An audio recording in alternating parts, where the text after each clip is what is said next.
Children, in previous session we have discussed about the function, that functions are special type of relations. Now we see two definitions for real valued function and real function. Real valued function is that type of function in which its range is either set of real numbers or one of its subsets.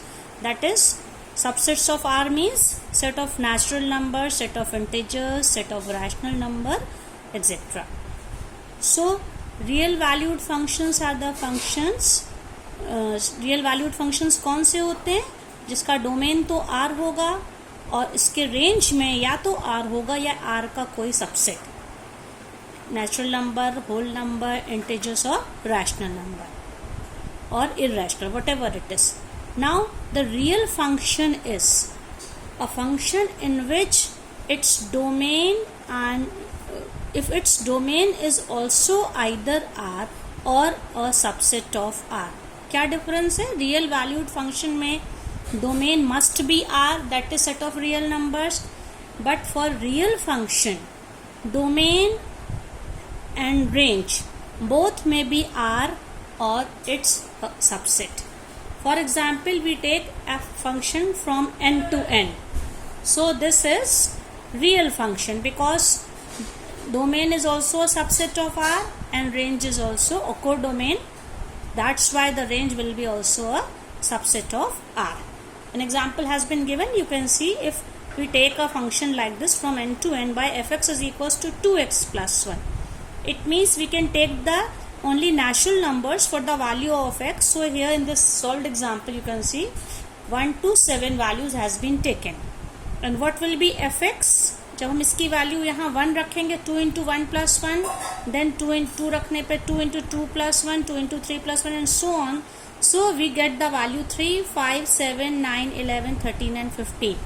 So you can see both are natural numbers, x and fx. That's why we can say this is a real function. Now we'll study about some types of function and their graph. In which the first is identity function. Identity function क्या होता है बच्चों? देखो, when we define a real value function f from R to R by y is equals to fx is equals to x. For each x belonging to R, such function is called identity function. fx is equals to x का क्या मतलब हुआ? For example, when we take this, children, suppose fx is equals to x. What does it mean when we take x is equals to 1? So fx will also be 1 because fx is equals to x. Similarly, when we take x is equals to 2, so fx is equals to also 2. It means what type of ordered pair we have? 1 1, 2 2, 3 3, 4 4, 5 5 and so on.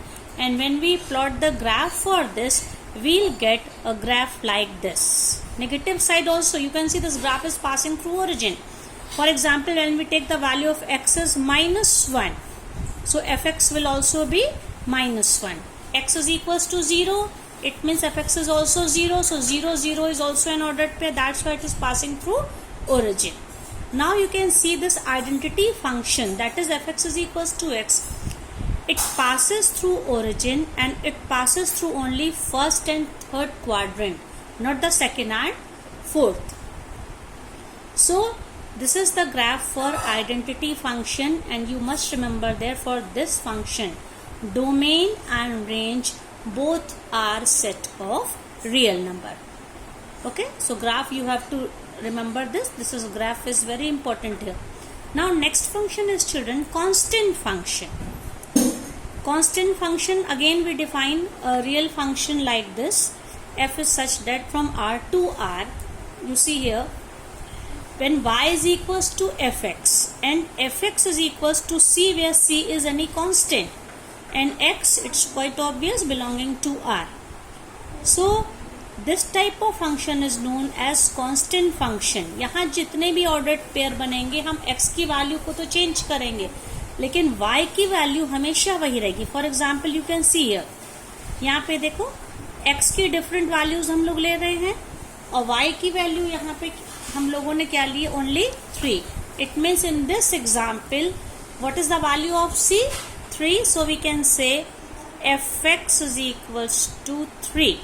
तो ordered pair इसके कैसे बनेंगे, 1 3 2 3 4 3, या negative side जाएं तो -1 3, even 0 3 -7 3.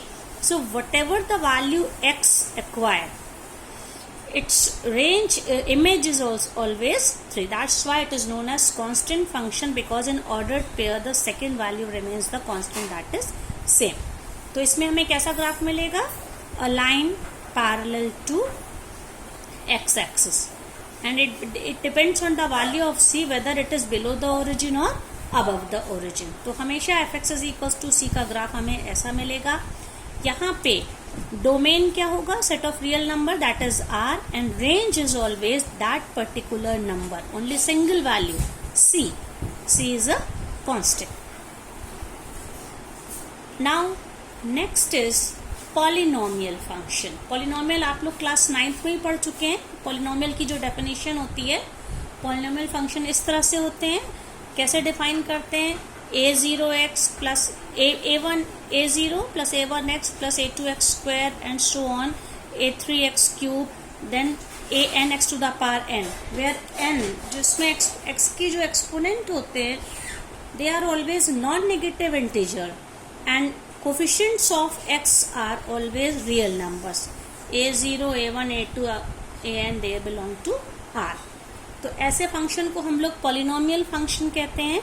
जैसे इसमें एक एग्जांपल दिया है, fx is equals to x cube minus x square plus 2, या एक दूसरा फंक्शन gx है, it is x to the power 4 plus root 2x। They are some example of polynomial function.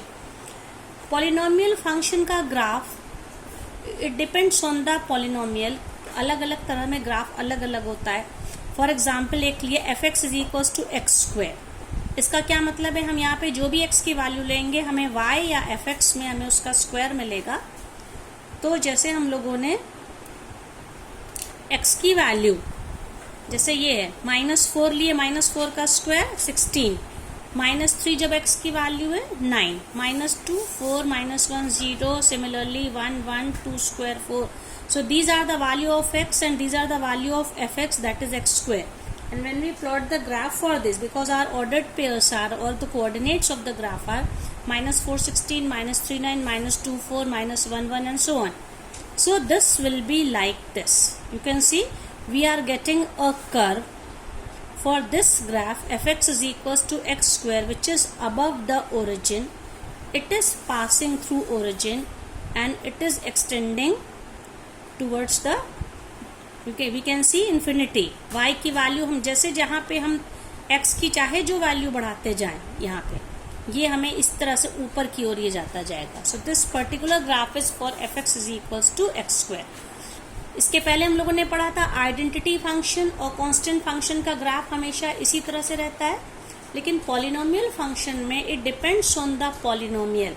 जैसा पॉलिनोमियल होगा उसी के अकॉर्डिंगली इसका ग्राफ बनेगा, कोई एक पर्टिकुलर ग्राफ नहीं होता। जैसे इसमें एक एग्जाम्पल और लिया है, fx is equals to x cube, ये भी एक पॉलिनोमियल फंक्शन है। तो अब यहाँ पे देखो, अगर हम लोग x के डिफरेंट वैल्यू के लिए एक्स क्यूब निकालते हैं, जैसे 1 लिया तो 1 क्यूब, 2 लिया 2 cube means 2 8, then third value will be 327 and so on, तब हमें एक ऐसा ग्राफ मिलेगा। You can see again this graph is passing through origin, क्योंकि x की वैल्यू 0 लेने पे x क्यूब fx की वैल्यू भी 0 मिलेगी। ये fx is equals to x square से ये ग्राफ डिफरेंट है।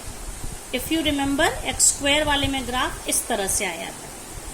तो पॉलिनोमियल फंक्शन के लिए ग्राफ अलग अलग होते हैं। Then fourth type of function is rational function. Any function of the type fx upon gx, जहां पे न्यूमरेटर और डिनोमिनेटर में दोनों में ही दो फंक्शंस का ये रेशियो होता है, तो इसको हम क्या कहते हैं, रैशनल फंक्शन।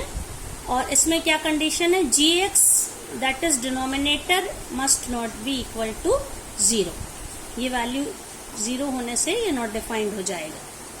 तो इसमें इसका कैसा ग्राफ मिलेगा देखें, अगर हम लोग for example a function has been defined as f(x) is equal to 1/x, तो हम लोग x की कौन सी वैल्यू ना लें जिससे कि हमारा फंक्शन डिफाइन रहे, दैट इज 0। तो हमारे डोमेन में सेट ऑफ रियल नंबर में से हमें 0 को एक्सक्लूड करना पड़ेगा। That's why domain is r-0 and codomain can acquire any value. तो आप जैसे इसमें लिया एग्जाम्पल लिया, ये 2 डिफरेंट वैल्यूज ली गई हैं, 1 से छोटी वैल्यू 0.5, 0.25, -0.5, -1 सो ऑन, यहाँ पे इधर बिग वैल्यूज।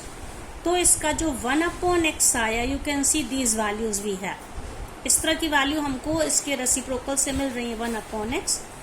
और जब हम लोग इसका ग्राफ प्लॉट करते हैं तो हमें ऐसा ग्राफ मिलेगा, इस तरह से ग्राफ मिलता है। And you can see it never touches origin because we can not take the value 0। हम x की वैल्यू 0 ले ही नहीं सकते, तो ये 0 से हमेशा ये डिस्टेंस पे है। और जैसे जैसे x की वैल्यू बढ़ती जा रही है, you can see we are getting graph like this, it is extending to infinity towards x axis. और जैसे जैसे x की वैल्यू कम होती जा रही है, 0 के पास नहीं आएगा, तब ये value it is extending to infinity towards y-axis. In the same way for negative value. So this function f(x) upon gx is known as rational function. The next is then modulus function, और इसको हम लोग mod function भी कभी कभी short में कहते हैं। This. तो mod function क्या होता है? The function f from f such that R2 are defined by fx is equals to mod of x. For each x belonging to R, that is set of real number, is called the modulus function. अब mod function की ये definition ये आगे भी बच्चों काम आएगी, ये बहुत इंपॉर्टेंट है। इसको हमें 2 तरह से डिफाइन करना पड़ता है। fx is always x when x is 0 or greater than 0. It touches the 0 also. अगर x की वैल्यू 0 है या 0 से बड़ी है तो fx x बन जाएगा, और अगर x की वैल्यू 0 से छोटी है मतलब कि नेगेटिव है तो x क्या बन जाएगा, -x। For example suppose if I take, because ये हम इस तरह से लेते हैं fx is equals to mod of x। Suppose x is equals to 2 ले लिया, तो fx क्या होगा, हमने क्या बोला था, x की वैल्यू अगर इफ x इज 0 और greater than 0 then fx is equals to x, तो fx इसमें 2 हो गया। और when x is less than 0 तो then fx will be -x। So if suppose x is -3, what will be fx? fx will be -x minus of, क्योंकि यहाँ पे fx is equal to -x है, तो माइनस के बाद x की value हम -3 रखेंगे। सो fx is again non negative number, that is 3। तो चाहे हम x की वैल्यू को पॉजिटिव लें चाहे नेगेटिव लें, fx हमेशा हमारा पॉजिटिव क्या, विदाउट साइन हम इसको क्या, mod means any number without sign. तो इस तरह से हम अगर इसकी वैल्यू को लेस देन 0 लेंगे, सो fx becomes -x, so for -3 it becomes 3, for 2 it becomes 2। और जब हम लोग इसका ग्राफ प्लॉट करेंगे, क्योंकि इसमें हम लोगों को जो ऑर्डर्ड पेयर्स मिलेंगे वो कैसे मिलेंगे, और 0 लेने पे क्या होगा, when x is equals to 0, क्योंकि जो हमारा फंक्शन डिफाइंड है when x is either equal to 0 or greater than 0 then fx becomes x। x 0 है तो fx भी 0 होगा। तो ऑर्डर्ड पेयर्स कैसे मिलेंगे हम लोगों को, इसमें 0 0 1 1 2 2 and so on. Positive number और नेगेटिव नंबर लेने पे हमें कैसा मिलेगा, -1 अगर हमने लिया है तो, क्योंकि -1 पे minus of -1 that is +1, -2 2 so on, -7 7, इसी तरह से हम लोगों को मिलेंगे। तो जब हम इसका ग्राफ प्लॉट करेंगे we will have a graph like this, you can see. ये पोर्शन तो इसका जो मैंने पहला सबसे बताया था आइडेंटिटी फंक्शन की तरह जाएगा, fx is equals to x की तरह, ये वाला पोर्शन व्हेन x इज 0 और greater than 0। But when x is less than 0 again the second coordinate or the image is not negative, it is positive, so graph will be like this in the V shape. You have to remember the graph for the modulus function. Graph is always V shape. Then sixth category of function is signum function. It is also a special type of function from R to R. It is defined as when x is greater than 0, fx becomes 1. When fx is equals to 0, then when x is equals to 0, fx is also 0, and when x is less than 0, fx becomes -1. तो इसके domain में तो पूरे real numbers होंगे, domain में हमेशा real number होंगे, लेकिन रेंज में हमेशा we have only 3 elements, that is 1, 0 and -1. You remember how it is different from constant function? Constant function में fx is equals to c था, वहाँ पे सिर्फ एक सिंगल वैल्यू थी रेंज में, लेकिन सिग्नम फंक्शन में रेंज में 3 वैल्यूज होती हैं. 0 से बड़ी वैल्यू पे 1, 0 से छोटी वैल्यू पे -1 और 0 पे 0. You can see this graph. This is the graph for signum function. 0 पे 0 है. अब 0 से बड़ी वैल्यू पे, मतलब हम x की वैल्यू जब हम इधर की ओर लेते हैं, when x is greater than 0, y is always 1. Okay, you can see this.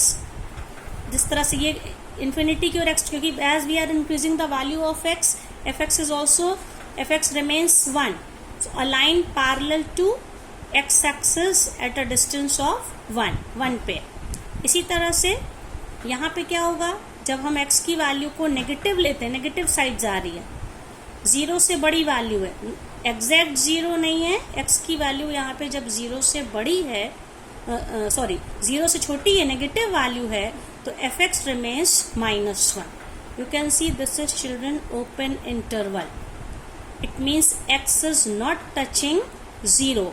0 पे तो 0 है, 0 से थोड़ा सा भी हम बड़ा लेंगे x की वैल्यू को तो fx 1 हो जाएगा, और 0 से थोड़ी सी भी छोटी वैल्यू लेंगे नेगेटिव साइड तो ये क्या हो जाएगा, -1. So from here it is open interval. It is not, x is not touching here 0. So this graph represent the signum function. Then the last is greatest integer function. It is also a real function. F is from R to R.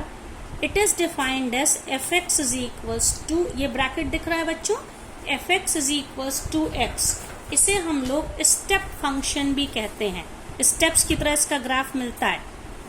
fx is equals to x. ये होता है, इसको क्या कहते हैं, greatest integer function कहते हैं.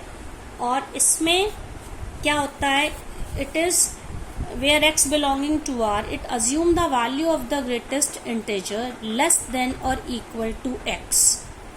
Such a function, so इसका एग्जाम्पल कैसे ले सकते हैं, हमने x की जो भी वैल्यू इसमें ली है, क्योंकि इसके जो इंटरवल्स होते हैं वो हमेशा कंसेक्यूटिव इंटीजर्स होंगे. जैसे कि हमने यहाँ पे लिया है, आप देख सकते हैं, अगर हम x की वैल्यू को बिटवीन 0 एंड -1 ले रहे हैं तो ये कैसा इंटरवल है, x की value it is greater than 0 but less than -1, negative side. तो इन दोनों में जो छोटा फंक्शन होगा तो fx की वैल्यू हमेशा क्या हो जाएगी, -1. इस इंटरवल में जो सबसे छोटा वाला छोटा इंटीजर होगा वो वैल्यू ये एक्वायर करेगा, fx इज इक्वल्स टू -1. इसी तरह से अगर हमने 0 और 1 लिया है इंटरवल, तो इसमें x की वैल्यू 0 को तो टच कर सकती है, लेकिन x की वैल्यू हमेशा 1 से छोटी है. इस इंटरवल में है तो इसमें इन दोनों में which one is smaller integer, 0, तो fx की वैल्यू क्या हो जाएगी, 0. इसी तरह से 1 और 2 लेंगे तो x की value is less then 2 but greater than और इक्वल टू 1. तो x के क्लोज, यहाँ पे ये जो 1 को, बिकॉज 1 इंटीजर को ये टच कर रहा है, तो fx की वैल्यू क्या हो जाएगी, 1. In the same way here 2 और 3 के बीच की x की वैल्यू ली है, x is less than 3 but x is greater than 3 but less than और इक्वल टू 2, तो x के जो क्लोज इंटीजर है यहाँ पे x की वैल्यू 2 हम ले सकते हैं, तो fx की वैल्यू भी 2 है। x की वैल्यू को 3 हम नहीं ले सकते because x is less than 3, तो fx क्या हो जाएगा 2। So in this way we define this function, and if you see here this is the graph, that's why it is known as step function. Step function क्यों कहते हैं यहाँ पे, क्योंकि ये आप देखिए जो इंटरवल्स इसके होते हैं, ये जो x के इंटरवल्स हैं, जैसे इसमें हम लिखते हैं ये -1 इज लेस देन और equal to x less than 0। तो ये जो इंटरवल है इसको हम कैसे डिफाइन कर सकते हैं, इधर से क्लोज है लेकिन इधर से ओपन है, दिस इज -1 0। ओके, इसी तरह से अब हम यहाँ पे दूसरा इंटरवल अगर हम ले लें, यहाँ पे हम इधर हम लिख लें अगर 0 is less then x and 1। अब ये इंटरवल कैसा बनेगा, यहाँ पे 0 इधर से तो ये क्लोज है और 1 से ये ओपन है। इसमें ये वाला जिस इंटरवल को टच कर, ये fx की वैल्यू होती है। You have to remember the left value, this is always fx। So here fx is equals to, इसमें वैल्यू क्या हो जाएगी -1, और इसमें fx क्या हो जाएगा, fx इज इक्वल्स टू 0। तो x की वैल्यू तो इंटरवल में होगी, एक तरफ से क्लोज्ड और एक तरफ से ओपन, लेकिन fx की वैल्यू पे हमें एक इंटीजर मिलेगा, and this function is known as greatest integer function. आप इसका ग्राफ देखिए, ये ग्राफ है।